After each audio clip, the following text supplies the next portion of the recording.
ভাই, আয় রে রহিম ভাই, কালো নদীকে হবি পার। সুধী নাগরিকবৃন্দ, মায়েরা, বোনেরা এবং বন্ধুগণ, অষ্টাদশ লোকসভা নির্বাচন শুরু হয়েছে। আমাদের যাদবপুর কেন্দ্রে ভোট গ্রহণ হবে 1 জুন।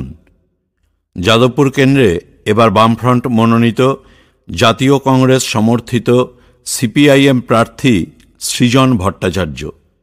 আপনাদের কাছে বামফ্রন্টের তরফে আবেদন করছি, আপনারা সৃজন ভট্টাচার্যকে কাস্তে হাতুড়ি তারা চিহ্নে ভোট দিয়ে বিজয়ী করুন। 10 বছর ধরে দেশ চালাচ্ছে বিজেপি। একটাও নির্বাচনী প্রতিশ্রুতি তারা পালন করেনি। গত 10 বছরে সাধারণ মানুষের দুরবস্থা ক্রমেই বেড়েছে।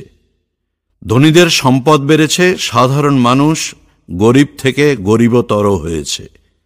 বছরে 2 কোটি বেকারের চাকরি দেওয়ার মোদিজির গ্যারান্টি মিথ্যে হয়েছে। বরং গত 42 বছরের মধ্যে সবচেয়ে বেশি বেকারি বেড়েছে মোদিজির জমানাতেই। আমরা বলছি না, রিপোর্ট বলছে। পাড়ায় পাড়ায়, ঘরে ঘরে বেকারত্ব।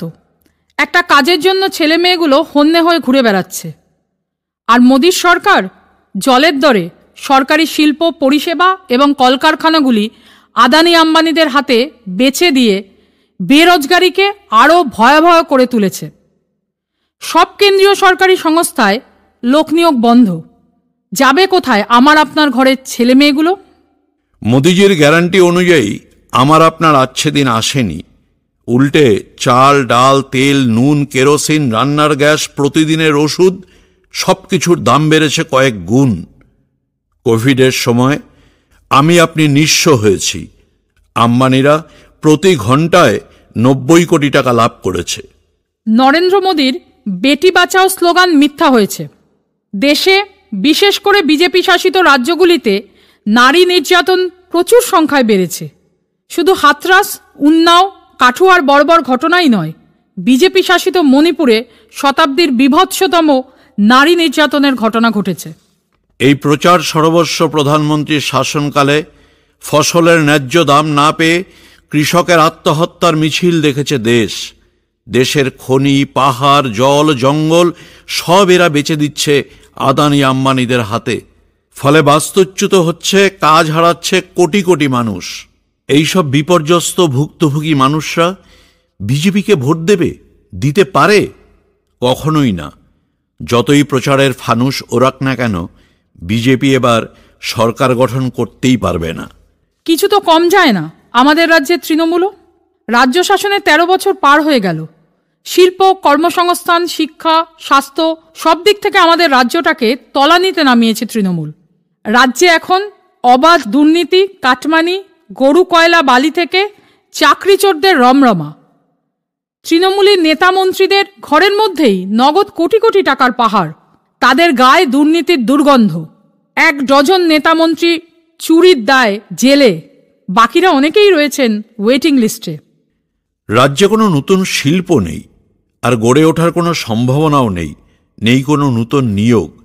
সিঙ্গুরটাকে ধ্বংস করে মমতা ব্যানার্জি নিজের গায়ে যে শিল্পতারুয়া দাগ লাগিয়েছেন, তা আর গা থেকে তোলা যাচ্ছে না। তাই ব্যর্থ মুখ্যমন্ত্রীর শেষ নিদান চপ শিল্প আর বালিশ শিল্প। রাজ্যের কয়েকটা প্রজন্মকে ধ্বংসস্তূপের উপর দাঁড় করিয়েছে তৃণমূল। ছেলে মেয়েগুলির কাজের ব্যবস্থা করতে পারেনি, প্রচারের জন্য চালু করেছে লক্ষ্মীর ভাণ্ডার। আর ভোট এলেই পাড়ার তৃণমূলীদের হুঙ্কার, তৃণমূলকে ভোট না দিলে লক্ষ্মীর ভাণ্ডার বন্ধ হয়ে যাবে। এভাবে সরকারি প্রকল্প চলে? সরকারি সাহায্য পাওয়ার বিনিময়ে আপনাকে মাথা নত করে থাকতে হবে তৃণমূলীদের কাছে? আপনি রুখে দাঁড়ান, তৃণমূলকে হারান। বামপন্থীরা এই প্রকল্পকে আরও এগিয়ে নিয়ে যাবে, অর্থের পরিমাণ বাড়িয়ে দেবে। এত অপদার্থতার পরেও রোয়াবি কমছে না তৃণমূলের। গ্রামে গ্রামে, মহল্লায় মহল্লায় সন্দেশখালি তৈরি করে লুম্পেন তৃণমূলী নেতারা সাধারণ মানুষের পরিবারের মা বোনেদের নিয়ে নিজেদের লোভ লালসা মেটাচ্ছে। আর মুখ্যমন্ত্রী বয়স অনুযায়ী ধর্ষিতাদের রেট বেঁধে দিচ্ছেন। এদের বিরুদ্ধে শুধু ঘৃণাই যথেষ্ট নয়, এদের শিক্ষা দিন, এদের শাস্তি দিন, এদের ক্ষমতা কমিয়ে দিন। আপনার প্রতিবাদকে শানিত করুন। যাদবপুর কেন্দ্রে বিজেপির পাশাপাশি তৃণমূলকেও পরাস্ত করুন। আপনারা সৃজন ভট্টাচার্যকে কাস্তে হাতুড়ি তারা চিহ্নে ভোট দিন। সৃজন আপনাদের হয়ে লোকসভায় কথা বলবে। গত বেশ কয়েকটা বছর ধরে যাদবপুরের কথা লোকসভায় বলার কেউ ছিল না। বারে বারে তৃণমূলের প্রার্থীরা আমাদের ধোঁকা দিয়ে ভোট নিয়ে এমপি হয়ে নিজেদের আখের গুছিয়েছে, ফিরে দেখেনি যাদবপুরের মানুষকে। আপনি কি জানেন যাদবপুরের বর্তমান তৃণমূল এমপি এই সময়ে কোন দেশে আছেন? আপনার কি আদৌ মনে আছে এমপির নামটা কি? আর এই কারণেই 5 বছর বাদে বাদে তৃণমূলকে প্রার্থী বদল করতে হয়েছে। অনেক হয়েছে, আর না। এবার তৃণমূল বিজেপির হাত থেকে পরিত্রাণ চাই। পরিত্রাণ চাইছে যাদবপুরের মানুষ। আপনারা সৃজনকে ভোট দিন। যাদবপুরের হালতুর ছেলে সৃজন যাদবপুরের মানুষের সত্যিকারের প্রতিনিধি হয়ে উঠবে। সৎ, স্বচ্ছ, নির্ভীক, সাহসী, সংগ্রামী একজন এমপিকে আপনারা পাবেন আপনাদের হাতের কাছে, নাগালের মধ্যে। ফিল্মি দুনিয়ার বেচাল প্রার্থী নয়। আপনাদের পছন্দ হোক মানুষের স্বজন, বামফ্রন্টের সৃজন।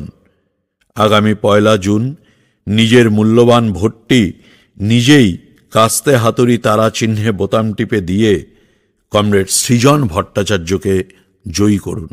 ভোট দিন বাঁচতে, তারা হাতুড়ি কাস্তে। ভোট দিন বাঁচতে, তারা হাতুড়ি কাস্তে। ভোট দিন বাঁচতে, তারা হাতুড়ি কাস্তে।